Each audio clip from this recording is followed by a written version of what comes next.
How much can your business and brand really grow using the power of content? It's all well and good talking about how powerful content can be, and I'm sure you've heard the phrase content is king a million times, but sometimes you just need to see some proof points that it does work and that people have done it before you and there are footsteps to follow. Now, at the beginning of 2021, I decided to create a content series called It Started With Content.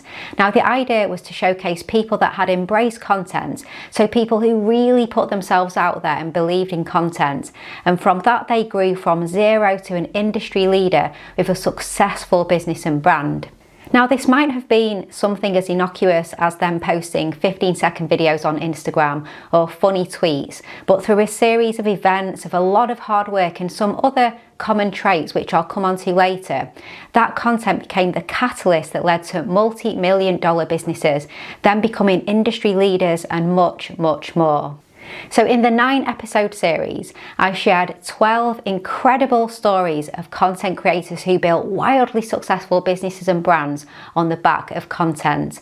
Now, they may have used different types of content in different formats and changed their strategies and faced various challenges along the way, but the key thing is that they all started with content and grew from there. So before I go into what we can learn from these inspiring stories, let me give you a quick recap of the creators and the content featured in the series. We kicked off the series with Joe Wicks, the British fitness coach, known worldwide as the Body Coach. His 15-second Instagram video sharing quick, healthy recipes dubbed Lean in 15 went viral and led to multiple book deals, TV appearances, and made him the nation's favourite fitness personality. He's been made an MBE and is the face of the very successful Body Coach brand, a huge removal from his days struggling to attract personal training clients outside train stations. Then we featured the hilarious story of My Dad Wrote a Porno, the terribly written erotic ebook transformed into a comedy podcast and live show.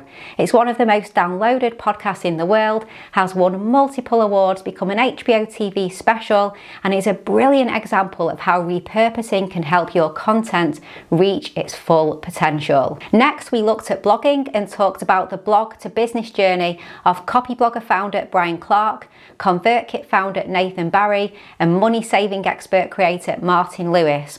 Now, while all three wrote content for very different sectors, each used their blog posts and articles as a way to connect with audiences, discover their needs, and create a business to serve them. So flipping the traditional build it and they will come idea on its head, instead starting businesses with a community primed to buy. But businesses aren't the only opportunities that come from blogging, as we learn from Sarah Turner, also known as the Unmumsy Mum. So blogging led to a huge following on social media as Sarah's funny and empathetic parenting content went viral. And this helped her catch the eye of a book agent. One thing led to another, and before she knew it, the Unmumsy Mum was topping one of the most prestigious book charts in the UK. Then we hopped across the pond to talk about the formidable Marie Forleo. Her content story was completely unique as she started by creating and sharing an email newsletter. Today, Marie's content empire is something to behold and a major driver behind her 8-figure business. Marie was always determined to pursue a multi-passionate career, and a diverse content strategy has allowed her to do that.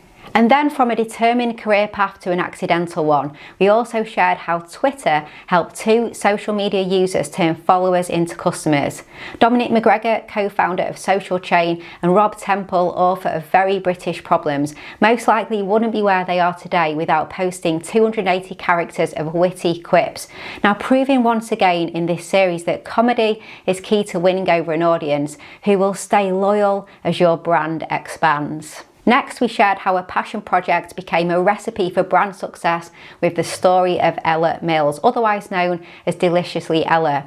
What began as a niche food blog morphed into social media channels, YouTube videos, a subscription-based app, and even supermarket products that gave Ella the taste of big business success. And finally, we looked at 2 amazing video creators and leaders in the online video space. Tim Schmoyer, founder of Video Creators, and Zach King, world record holding video illusionist.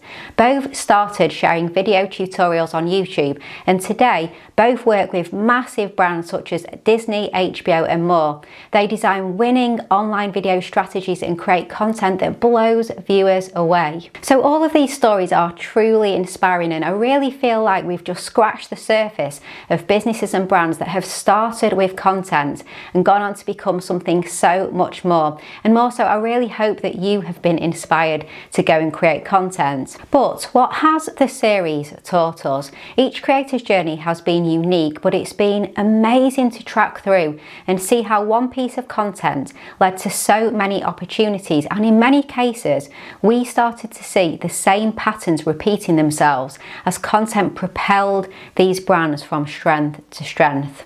I think there are 4 key lessons that all creators have shown that are absolutely vital to growing a brand with content. The first, and arguably the most important, is once you've started gaining traction with your content, there's only one way to maximize it, and that's to go all in. So number 1 is to go all in.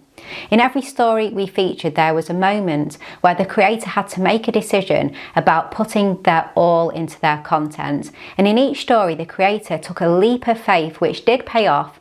Now, it may not have paid off overnight, and that's another very common theme. None of these stories are overnight successes, but when you commit 100% to something, it pays dividends.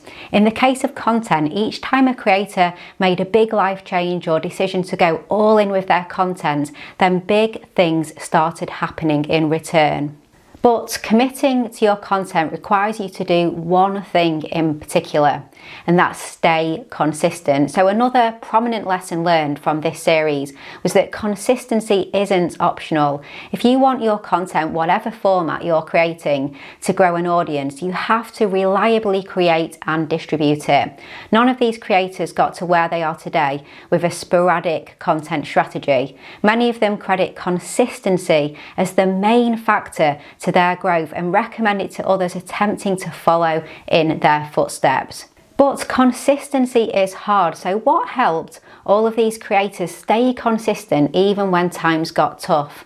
The answer is they were all really passionate. All the creators we featured in the series were so passionate about the content they were creating. In some cases, they were just happy to help others or put a smile on someone's face or connect with people and build communities. But they were all so passionate about creating and sharing content.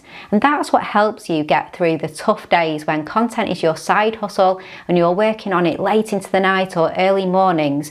And what will help drive you to transform that content into a business is passion. And when all these things come together, passion, consistency and going all in, all the creators then began to diversify. They started to repurpose. Ebooks became podcasts, emails became YouTube channels, social media posts became books, blogs became apps. Every content story we featured shares examples of how creators built on their content foundations with more content. This helped them grow a business and further establish their brand and become leaders in their industry.